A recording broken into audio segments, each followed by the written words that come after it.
You're watching Fox 10 Phoenix now. Fox 10 News Alert here for you this morning. We have live images. A photojournalist here is live on the scene on the ground at right near 7th Street and Union Hills Drive. Serious crash involving what looks like this vehicle right here. White SUV of this Ford Explorer, and you see some of the damage there to the front part of the vehicle. So police say they found a man there in the middle of the road. The driver here of this vehicle, we believe, stopped, and you see some damage to the windshield there as well. According to authorities, the man who was in the middle of the road was taken to the hospital with life-threatening injuries. The cause of the crash not known, but 7th Street south of Union Hills Drive is restricted right now and will be in both directions for quite some time as police investigate. When it does reopen, though, it's right next to that Bash's grocery store right there.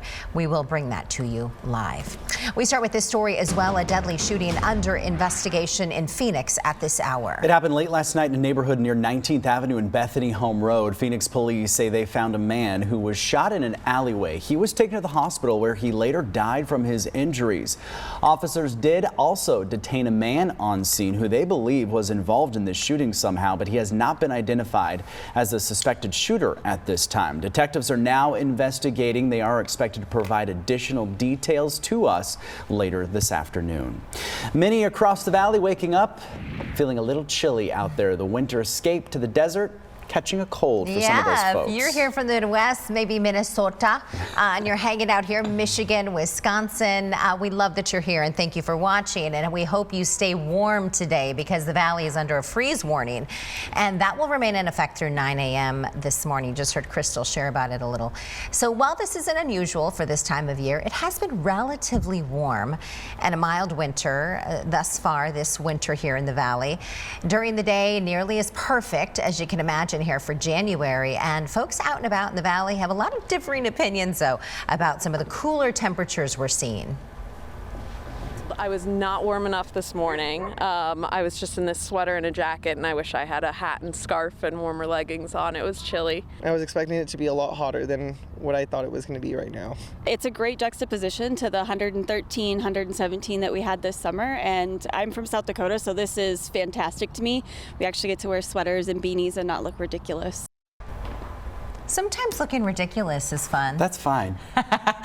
When we are under a freeze warning like today, you should make sure that pets are kept inside, as you know, and pipes and plants are in fact covered. Maricopa County's new county recorder cleaning up the voter rolls. Republican Justin Heap authorizing the removal of more than 242,000 inactive voters from Maricopa County's voter registration list. He says those who are affected have failed now to respond to multiple notices and did not update their voter registration information. Well, the race for the governor appears to be underway already. Republican Congressman Andy Biggs filing a formal statement of interest for the 2026 gubernatorial race. This is typically the very first step for any potential candidate. The 5th Congressional District representative would still have to gather enough signatures to get on the ballot. Biggs served in state government for 14 years before being elected to Congress back in 2017. Time now, 8:04. The future of ASU's Preparatory Academy's lease in downtown Phoenix appears to be in jeopardy. Yeah, this has been a popular school, a charter school here in downtown Phoenix for quite some time, right off of Roosevelt and 7th Street. Last night, families of those impacted by the Phoenix Elementary School District Governing Board's decision to not renew their lease, those families had an opportunity to respond. The vote took place earlier this month, and in a statement, the district had said that the current lease with the school has been under market value for several years. ASU Prep says it made an offer to purchase the property, but the Phoenix Elementary School District rejected the offer, saying it was well below market value. As the rest of the valley, land downtown Phoenix is booming. Parents asking the governing board now last night to reconsider this and consider the impact to the community and families. If you are trying to make your schools better, as it seems other people want, make them better. Don't close a school that's functioning well. ASU Prep provides students of all ages with valuable opportunity to learn STEM-based curricula in a neighborhood that has historically lacked such opportunity. I fail to see how replacing a school with housing and green spaces will serve students better than having access to education. It has been there for quite some time. Originally built to be in partnership with ASU and the teachers that are going to school there as well. So the lease is set to expire in June of 2026. It is a K through 12 campus, and so if if the district does sell the land, all of these families will have to find a new place, of course, to take their children. And another school district with its future in question is holding a public meeting this week. The Isaac Elementary School District, which runs 12 schools just outside of downtown Phoenix. The district recently revealed that it was more than $12 million over budget in 2024 and will go into a receivership. So tomorrow's meeting will discuss who the receiver should be, and what the outcome of that might be still remains up in the air. Later this morning, a celebration of Dr. Martin Luther King Jr. will continue to honor his legacy. Yeah, people from across the valley will gather for the annual March in the West Valley. Middle school students from around the valley and ASU community, as well as the public, will honor the legacy of Dr. Martin Luther King Jr. at ASU West. The annual march will begin at 11 o'clock this morning at the campus at 47th Avenue in Thunderbird. There will also be a reenactment of the famous "I Have a Dream" speech and lessons about the civil rights movement. A new directive from the Trump administration meant to crack down on border security. The Justice Department will direct prosecutors to go after local governments and law enforcement that try to get in the way of new immigration enforcement policies. How those policies will be implemented, though, is still being sorted out, but some are welcoming the changes. Other border officials, like the mayor of Nogales, Jorge Maldonado, is concerned as to where migrants will be detained before being deported, fearing it could fall on these small cities like Nogales to take care of them. But Cochise County Sheriff Mark Daniels, meanwhile, says the executive order will free up funding. It makes it manageable. It adds resources, technology, personnel, infrastructure, all the things we need to do to secure the border, to secure our country, but also brings engagement back to these communities.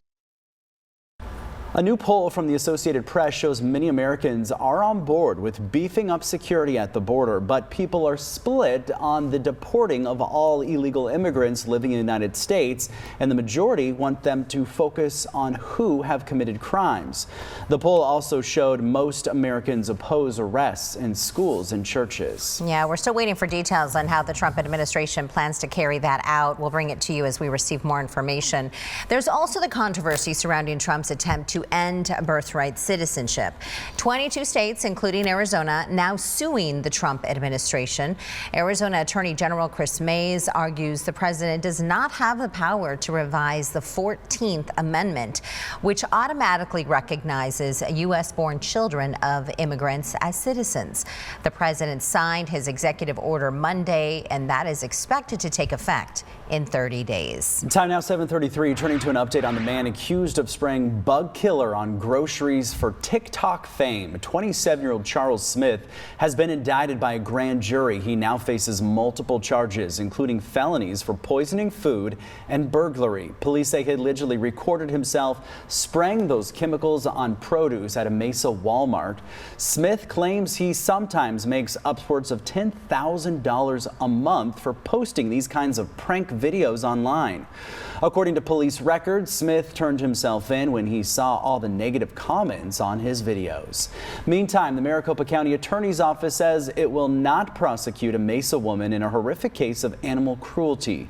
42-year-old Brooke Scaleros is off the hook due to a lack of evidence. Investigators say she detailed the torture and killing of several dogs in her journal, which was turned over to police by her roommate. But a Maricopa County Attorney spokesperson says the case was turned down due to, quote, no likelihood of a conviction. Scalera remains behind bars, however, for other charges related to theft and drug possession. Baby, it's cold outside. Most of the valley under a freeze warning until later this morning. Yeah, so make sure you are bundling up because it is pretty chilly out there, especially for us desert dwellers, right? So Danielle is live at the Desert Botanical Gardens this morning with a behind-the-scenes look at how they keep their plants safe. I know we were putting those blankets over the tomato plants last night, Danielle. You look bundled up too. How many layers do you have on? Yeah, there's a lot going on there, Danielle. I know, I'm freezing. So originally from Las Vegas, been here for 9 years. So anything below 70, I'm cold. Yeah. So there's that. I'm freezing cold out here, just like the plants. Got to keep those plants safe out here. We have Angelica with us this morning. I believe the freeze warning is going until 9 o'clock this morning. And obviously, this is something that you guys pay attention to very closely because your friends out here, they have to stay warm. Yeah, so when we do have these freeze events, we do look at our plant material that we have here. And it's mostly what we look for is our plants that are more cold tender. You know, different plants have different cold hardiness.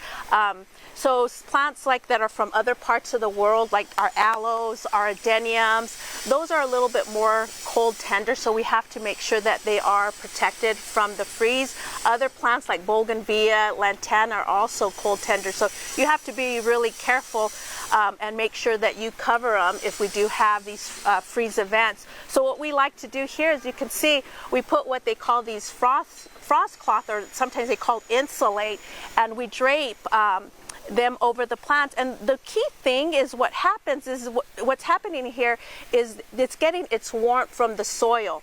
So you have to make sure that you drape the cloth completely all the way down to the ground and somehow try to pin it so it can stay close to the ground, because when that warm air rises, it actually helps to keep the plant warmer. So that's what's really important to make sure. There are other things you can do to keep your plants warm. You can, if you don't have this particular cloth, you can add blankets or old sheets. But if you do use blankets or old sheets, what's really important to remove them you know, each day, because you still need sunlight to penetrate that plant, because the plant needs to manufacture food during the day. So if you use blankets or sheets, make sure you remove them. And you were saying, I mean, possibly 5 degrees warmer inside, and any amount counts. Yes, any amount counts. So if you can use this type of cloth, insulate, or even blankets, yeah, it can help to increase the temperatures up to 5 degrees inside that. So any any warmth counts and helps that plant. Awesome. All right, Angelica, we're getting the wrap, but you wanted to mention a plant sale you guys have coming up. So really quick, yeah, so that. We do have our plant sale coming up March 13th through the 16th. We have a huge wide array of plants, and we're increasing our inventory, so make sure to check us out at our plant sale March 13th through the 16th. Awesome. Thank you so much. We appreciate it. Yes, to keep those plants warm out there. It's very chilly. We'll send it back to you guys. I do love the plant sale, though. Yeah, you do look good even though you're cold. Like, you don't look like you're freezing, which is, you know. You're a good actress, Danielle. Show us how you really feel. There it is. I knew it. All right, thanks, Danielle.